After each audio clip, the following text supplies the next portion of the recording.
శ్రీకాకుళం జిల్లాలో అయితే రథసప్తమి వేడుకలు అంగరంగ వైభవంగా జరుగుతున్నాయి. అయితే గవర్నమెంట్ ఎన్ని చర్యలు తీసుకున్నప్పటికీ కూడా చాలామంది స్వచ్ఛందంగా ముందుకొచ్చి భక్తులకి ఎలాంటి ఇబ్బంది లేకుండా వాళ్ళకి కావాల్సినటువంటి వస్తువులను చూసుకుంటున్నటువంటి పరిస్థితి మనకు కనిపిస్తుంది. అయితే ప్రస్తుతం మనతో పాటు ఒక ఎక్స్ ఆర్మీ సర్వీస్ చేసినటువంటి వాళ్ళందరూ ఉన్నారు. సో ఈ టీం అంతా కూడా ఎప్పుడు రథసప్తమి జరిగిన నాట్ ఓన్లీ రథసప్తమి మాత్రమే కాకుండా ఎక్కడ ఏం జరిగినా సరే స్వచ్ఛందంగా వెళ్ళి తమ వంతు సాయం చేస్తాము అంటున్నారు. మరి ఒక్కసారి వాళ్ళతో కూడా మాట్లాడదాం. సో ఎవ్రీ ఇయర్ చేస్తారా, లేదు ఎలాంటి సేవలను చేస్తారు, ఎలాంటి సర్వీసెస్ని అందుబాటులో ఉంచుతారు భక్తులకి, ఒకసారి మాట్లాడి ప్రయత్నం చేద్దాం. సార్ నమస్తే. యాక్చువల్లీ ఇంతమంది క్రౌడ్ ఈ ఇయర్ చాలా ఎక్కువ ఉందని చెప్పుకోవచ్చు. సో ఎటు చూసినా సరే భక్తులే కనబడుతున్నారు. బట్ వాళ్ళ క్యూ లైన్లో చాలా టైం నిల్చుని వాళ్ళు కూడా ఉన్నారు. సో వాళ్ళకి మీరు మిల్క్ అందించడం కానివ్వండి, టీ, కాఫీ ఇలా చాలా అవైలబుల్గా ఉంచారు. సో ఎవ్రీ ఇయర్ ఇలానే చేస్తారా?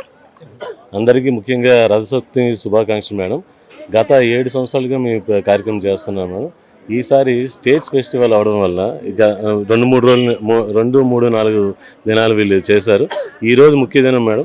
వీళ్ళు మన దేవాదాయం అండి, మన కలెక్టర్ గారు అవ్వండి, మున్సిపల్ శాఖ అవ్వండి, చాలా మనం అందరం గర్వించే విధంగా ఏర్పాట్లు చేశారు మేడం. ఈ ఏర్పాట్లు ఎలాగంటే ఉచిత లైన్, ముఖ్యంగా సాధారణ భక్తునికి కూడాను దర్శనం జరిగితేనే దాని తలక ప్రాముఖ్యం మన స్టేట్ ఫెస్టివల్ అని చెప్పేసి వాళ్ళు నిర్ణయించుకొని ఈ ఫ్రీ లైన్ అనేది 2-3 దగ్గర నుంచి తీసుకొచ్చారు మనం. తీసుకొచ్చి ఒక దగ్గర చేర్చారు. ఈ విధంగా చేయడం వల్ల ఏమవుతుందంటే భక్తులకు కూడా చాలా వేగంగా క్యూ లైన్ మూవ్ అవుతుంది. సో మా ముఖ్య ఉద్దేశం అంటే మేము ఉదయం 3 గంటల నుంచి స్టార్ట్ చేస్తాం మేడం. ఈ ఫ్రీ లైన్ భక్తులకు కూడాను మనం వాళ్ళకి ఎటువంటి ఇబ్బంది లేకుండా ఉండే విధంగా, పర్టికులర్గా చిన్నపిల్లలకి ఎటువంటి ఇబ్బంది లేకుండా పాలు ఇవ్వడం కానీ, పెద్దవాళ్ళకైతే టీ ఇవ్వడం కానీ, దాటితో పాటు మనకి బిస్కెట్స్ ఇవ్వడం కానీ, కొంచెం టైం దాటిన తర్వాత మజ్జిగ ఇవ్వడం కానీ ఇవన్నీ చేస్తున్నాం మేము. సో దీనికి మాకు చాలా సంతోషంగా ఉంది మేడం. ఎందుకంటే మొన్నటి వరకు దేశ సేవ చేసుకొని సైనికులుగా అదే సొసైటీలోకి వచ్చిన తర్వాత మన సొసైటీకి ఏదో కొంత మన తరపున చేయాలని ఒక ఉద్దేశం మేడం. అది ఈ విధంగా భక్తుల సేవలను తరించడం మాకు చాలా ఆనందంగా ఉంది. దీనికి ప్రభుత్వం చేస్తున్న ఏర్పాట్లు మనం చాలా ఘనంగా ఉన్నాం, మనం గర్వించాలి. ఎందుకంటే ఇంతకుముందు ఇలా లేదు మేడం. ఇప్పుడు చాలా మన కలెక్టర్ గారు గట్టిగా తీసుకొని ఈ ఫ్రీ లైన్ కూడాను రేపొద్దున వీఐపీ కూడా ఆలోచించాలి. మన ఫ్రీ లైన్ అయితే బాగుందా, వేగంగా మనకు దర్శనం అయిపోయేదని చెప్పేసి దీంతో ఆయన ఉద్దేశంతో ఈ ఫ్రీ లైన్ చాలా నేను చూస్తున్నప్పుడు గత 3 రోజుల నుంచి ఎన్నిసార్లు వచ్చారో తెలియదు. కలెక్టర్ గారు వచ్చి చూసి ప్రతిదీ మినిట్ చూసి, అలాగే మున్సిపల్ కమిషనర్ అయితే ఈ హైజీన్ విషయంలో చూసి, అలాగే ఈఓ గారు కూడా చాలా మేడం వీళ్ళందరూ హెల్ప్ చేయబట్టే మేము మన ఈ క్యాంప్లో మనం పెట్టగలిగాము. సో బేసిక్గా మీరు ఉచిత దర్శనంలో వెళ్ళేటటువంటి భక్తులకి సర్వీసెస్ అందిస్తున్నారు. సో ఈ క్యూ లైన్స్లో భక్తులు ఎంత టైం ఉంటున్నారు మేడం? చాలా వేగంగా madam, comparing with previous years చాలా వేగంగా వెళ్తున్నారు మేడం. ఇంతకుముందు అయితే ఒక లైన్ కదలడానికి కానీ, ఒక ఇందులోంచి వెళ్ళడానికి కానీ చాలా టైం తీసుకున్నది. ఇప్పుడు చూడండి ఎక్కడ ఆగటం లేదు, కంటిన్యూస్గా వెళ్తారు. ఎందుకంటే వాళ్ళు ప్రభుత్వం చేసిన ఏర్పాట్లు ఏంటంటే వీఐపీ లైన్ వెళ్తున్నా సరే, మా వీఐపీలు వచ్చినా సరే సాధారణ భక్తులను ఆపకూడదని ఒక నిర్ణయం తీసుకొని వీఐపీలు రానివ్వండి, సాధారణ భక్తులు కూడా మూవ్ అవ్వాలి అని చెప్పేసి నిర్ణయం చేస్తారు. ఎక్కడ ఆగటం లేదు లైన్ మేడం. వీళ్ళకి వచ్చిన మ్యాక్సిమం గంటలో దర్శనం చేసుకుని వెళ్తున్నారు మేడం. అది చాలా సంతోషకరమైన విషయం మేడం మనకి. సో రథసప్తమి సందర్భంగానే ఇక్కడ ఉండేటువంటి భక్తులకి సర్వీసెస్ అందిస్తున్నారా, లేదు ఎక్కడ ఏం జరిగినా సరే మీ సర్వీసెస్ ఉంటాయా? మేడం డెఫినెట్గా మేడం, ఎక్కడ ఏ గుడ్ కాజ్కి అయినా సరే మాజీ సైనికులు ఉంటారని మాత్రం మేము గ్యారంటీ చెప్తున్నాను మేడం. నేను డిస్ట్రిక్ట్ ఎక్స్ సర్వీస్మెన్ ప్రెసిడెంట్గా పూర్ణచంద్ర నా పేరు. మేము మా చైర్మన్ గారు, గ్రూప్ కెప్టెన్ ఈశ్వర్ గారు, మా టీం కూడా మేడం ఎక్కడ ఏ అవసరం ఉన్నా సరే మేము రెడీగా ఉంటాం మేడం. అది మన డిస్ట్రిక్ట్ అడ్మినిస్ట్రేషన్ కూడా తెలుసు మేడం. ఎస్పీ గారికి అయినా సరే, మన కలెక్టర్ గారికి అయినా వాళ్ళకి తెలుసు. నిరంతరం మేము రెడీగా ఉంటాం, 24/7 మేము రెడీగా ఉంటాం అని చెప్పి ఏ అవసరమైనా సరే మాకు ఇన్ఫర్మేషన్ ఇస్తారు. మాకు ఈ అవసరం డెఫినెట్గా మేము అక్కడ ఉంటాం మేడం. యాక్చువల్లీ ఇంత చేస్తున్నారు కదా, సో దీని అందరికీ అయినటువంటి అమౌంట్ మీరే కలెక్ట్ చేసుకుంటారా? ఇది చాలా ముఖ్యమైన విషయం అండి. ఎందుకంటే ఎక్స్ సర్వీస్ మ్యాన్గా వచ్చిన తర్వాత మేమందరం మా పెన్షన్ మీదే బతుకుతాం. కానీ ఏజ్ ఉంటుంది కాబట్టి చాలామంది ఏదో వ్యాపారాలు చేసుకోవడం, లేకపోతే చిన్న ఉద్యోగాలు ఏమైనా చేసుకోవడం లోకల్గా. ఎందుకంటే ఈ ఏజ్కి వచ్చిన తర్వాత ఈ మళ్ళీ ఇల్లు ఫ్యామిలీస్ని వదిలేసి ఎక్కడికో వెళ్ళి ఉద్యోగం చేసుకోవడం, క్వాలిఫికేషన్ ఉన్నా అవకాశాలు ఉన్నా ఎవరు ప్రిఫర్ చేయరండి. ఎందుకంటే ముఖ్యంగా ఫ్యామిలీస్ పిల్లలేమో ఆ స్టేజ్కి వచ్చేస్తారు, ఎడ్యుకేషన్ స్టేజ్. దాని నుంచి ఏంటంటే లోకల్గానే ఉండే చేస్తారు. కాబట్టి మేము మోస్ట్లీ పెన్షన్ మీద డిపెండ్ అయి ఉండే ఫ్యామిలీస్ అన్నీను. తర్వాత ముఖ్యంగా వాళ్ళకి అంటే ఎక్స్ సర్వీస్ మెన్కి, తర్వాత వాళ్ళ ఫ్యామిలీస్కి ఒక ఉదార స్వభావం ఉంటుంది, మనం ఏదైనా చెయ్యాలా అని ఎప్పుడూను. దీంతో మేము అందరూ మొత్తం శ్రీకాకుళం డిస్ట్రిక్ట్లోని ఉన్న ఎక్స్ సర్వీస్ మ్యాన్ అంటే army, navy, air force, retire అయిన పర్సనల్, తర్వాత మేము వీరనారీస్ అంటాం. మా ఎక్స్ సర్వీస్ మ్యాన్ వైఫ్స్ ఎవరైతే తర్వాత మాతృపిత ఫ్యామిలీ పేరెంట్స్ ఎవరైతే దేశం కోసం ఆ లైఫ్ ఇచ్చారో వాళ్ళు కూడా మాతోనే ఉంటారండి. లైక్ ఇప్పుడు ఉన్నారంటే నాతో ఉన్నారంటే వీళ్ళ హస్బెండ్స్ ఆల్రెడీ దేశం కోసం లైఫ్ త్యాగం చేసిన వాళ్ళు కూడా మేమంతా కలిపి కంట్రిబ్యూట్ చేసుకొని వాలంటీర్గా కంట్రిబ్యూట్ చేయమని మనం ఒక మెసేజ్ పెడితే చాలు, మా వాళ్ళు ఎవరికి ఎంత తోస్తే అంత ఇచ్చారు. దాని మీద మేము ఆలోచించుకొని ఏం పెడతాం ఏంటంటే ప్రతిసారి కన్నా ఈసారి ఇంప్రూవ్ చేసామండి. ఐదర్ అందరూ కంట్రిబ్యూషన్ అయినా లేకపోతేనేమో ఐటమ్స్ అయినా తర్వాత ఏమో క్వాంటిటీ కూడా. ఎందుకంటే మాకు డిస్ట్రిక్ట్ కలెక్టర్ గారు ఇచ్చిన ప్రోత్సాహం వచ్చి సైట్లోని ఫ్రీ లైన్ అంతా కలెక్టర్ గారు పర్సనల్గా నడుచుకొని తిరిగి ఇక్కడ రాయిలు ఎక్కువ ఉన్నాయి, ఇక్కడ గత్తకలు ఉన్నాయని చూసి చెప్పి మన ఈఓ గారితోని అంతా బాగా చేయించారు. దానికే అదే మాకు ప్రోత్సాహం. తర్వాత ఇక్కడ వేడి పాలు ఇవ్వాలంటే బర్నర్ పెట్టుకోవడానికి పర్మిషను మన కమిషనర్ గారికి చెప్పి ఇదంతా మున్సిపల్ కమిషనర్ చెప్పి క్లీన్లెస్ కోసం ఇవన్నీ చేయించారు. కాబట్టి మాకు ఇంకా చాలా ఎంకరేజ్మెంట్గా ఉంది. మేము చేస్తున్న సేవలకి బాగా అందే అవకాశం దొరికిందని. అయితే దీనికి కావాల్సిన మీరు అన్ని ప్రశ్న ఏంటంటే ఫైనాన్సెస్ అని. దీని ఫైనాన్సెస్ ప్రతి ఒక్కరు ఇచ్చినవే.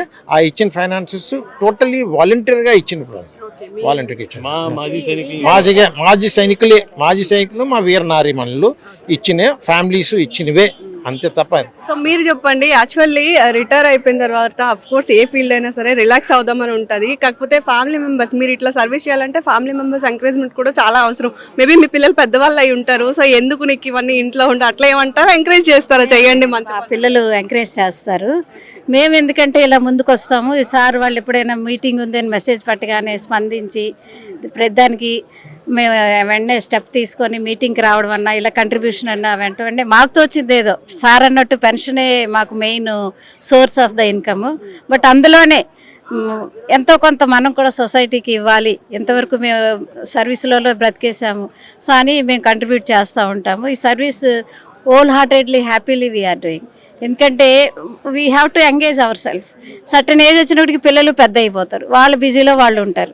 మన కోసం ఈవెన్ దో వాళ్ళకి మనం అంటే అభిమానం ఉంటుంది, కానీ always they 24/7 they cannot engage for us. So we have to look after our self. That is అంటే నేను ఆ విధంగా ఆలోచిస్తాను. ప్లస్ మా లేడీస్కి ఏమన్నా నేను హెల్ప్ చేయగలనా, కొంచెం మా డిఫెన్స్లో నుండి లేడీస్కి చదవడానికి కొంచెం అవకాశం దొరకదు. ఇంటెలిజెంట్స్ ఉంటారు, ఇంట్రెస్ట్ ఉన్న వాళ్ళు ఉంటారు, వాళ్ళకి దొరకదు. అలాంటి ఇప్పుడు ఏమైనా మాకు లేటెస్ట్ ప్రోగ్రామ్స్ వచ్చినా ఏమైనా పెన్షన్ రిలేటెడ్, ఏమైనా చిల్డ్రన్ స్కాలర్షిప్ రిలేటెడ్ ఏమైనా అప్డేట్స్ ఏమైనా ఉంటే అవన్నీ మీటింగ్ ద్వారా మేము తెలుసుకుంటాం. సార్స్ మీటింగ్ పెడతారు monthly, third Sunday we have a meeting regularly. So in that meeting they will tell us the latest updates so that we can I mean చెప్పొచ్చు మా సాటి వీరనారీస్కి. కొందరు రాలేరు, వచ్చిన వాళ్ళకి అట్లా అనమాట. That is interestedly wholeheartedly we are doing. So these all arrangements are very good. We are thankful to all of. ఇప్పుడు వేరే ఆస్పెక్ట్స్లో కూడా చూడాలంటే ఇప్పుడు కలకత్తాలోని అయిన ట్రాజడీ అయింది ఒక డాక్టర్తోని. అది మనందరికి తెలిసిందే మొత్తం నేషనల్ వైజ్గా. అప్పుడు కూడా మేము పార్టిసిపేట్ చేసాము.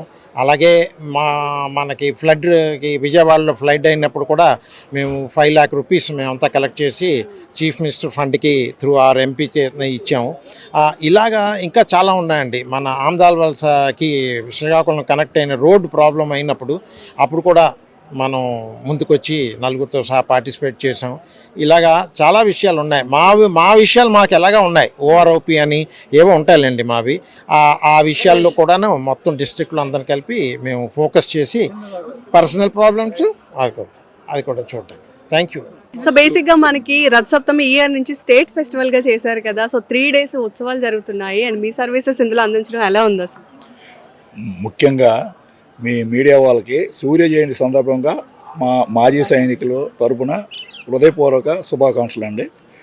ఇది మేము దేశ సేవ చేసి వచ్చాము. వచ్చిన తర్వాత మాజీ సైనికులుగా ఇక్కడ కొద్దిమంది కొన్ని ఉద్యోగాల్లో చేరారు, కానీ మ్యాక్సిమం வந்துட்டு మనం ఇక్కడ ఏదో సేవ చేయాలని ఒక ఉద్దేశంతో మేము ఈ జిల్లాలో ఒక యూనియన్ ఏర్పాటు చేసుకొని మేము ఎవరెవో సహాయం చేయాలంటే మేము చిన్న చిన్న సహాయం చేస్తున్నాము. అదేవిధంగా గత 3 సంవత్సరాల నుండి మేము ఈ రథసప్తమి దినమున మేము ఉచిత లైన్కి పాలు, మజ్జిగ, టీ, బిస్కెట్లు, వాటర్ ఇవి సప్లై చేస్తున్నామండి. ఉచిత లైన్లో ఎక్కువ మంది వస్తుంటారు కాబట్టి వీళ్ళకి చిన్నపిల్లలు, తల్లులు వాళ్ళకి కొద్దిగా చిన్న ఎంకరేజ్మెంట్ చేయడానికి మేము ఈ సహాయం చేస్తున్నాము వాళ్ళకి. అయితే ఈ సంవత్సరం నుండి ప్రభుత్వం తరపున ఈ ఉత్సవాలు తీసుకొని 3 రోజులు చేస్తున్నారు.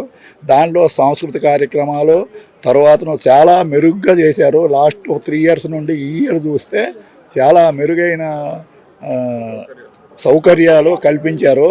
అందుకు మా ధన్యవాదాలు. కలెక్టర్ గారు మాకు మొదట ఈ స్థలాన్ని ఇవ్వడానికి నిరాకరించారు. కానీ మా చైర్మన్, ప్రెసిడెంట్ గారు పదే వాళ్ళ వెనుక తిరిగి ఈఓ గారితో, కలెక్టర్ గారితో, మరి పౌర సరఫరాల శాఖ అధికారితో అందరితో సహకరించి వాళ్ళు మాకు ఇక్కడ పర్మిషన్ ఇచ్చారండి. అందుకు ధన్యవాదాలు.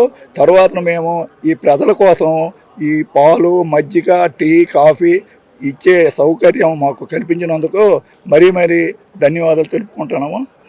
Thank you very much. So చూసారు కదా, సర్వీస్లో ఉన్నప్పుడు మాత్రమే కాదు, సర్వీస్ అయిపోయిన తర్వాత కూడా మేము తప్పనిసరిగా మా వంతు సాయం చేస్తాము అంటున్నారు. సో వాలంటీర్గా ముందుకొచ్చి వీళ్ళు భక్తులకు కావాల్సినటువంటి సర్వీసెస్ చేస్తాము అంటున్నారు. రథసప్తం అనే కాదు, ఎక్కడ ఏం జరిగినా సరే అక్కడ క్రౌడ్ ఉంది అంటే, వీళ్ళ నీడ్ ఉంది అంటే డెఫినెట్లీ అక్కడ వర్క్ చేయడానికి లేదా అక్కడ హెల్ప్ చేయడానికి ముందుంటాము అని చెప్తున్నారు. మరి ఇలాంటి వాళ్ళని చూసి మనలాంటి యువత చాలా నేర్చుకోవాలని నేను అనుకుంటున్నాను. మరి రథసప్తంలో వీళ్ళ యొక్క సర్వీసెస్కి మీరేమంటారు? కామెంట్ రూపంలో పోస్ట్ చేసేయండి. And keep watching our channel.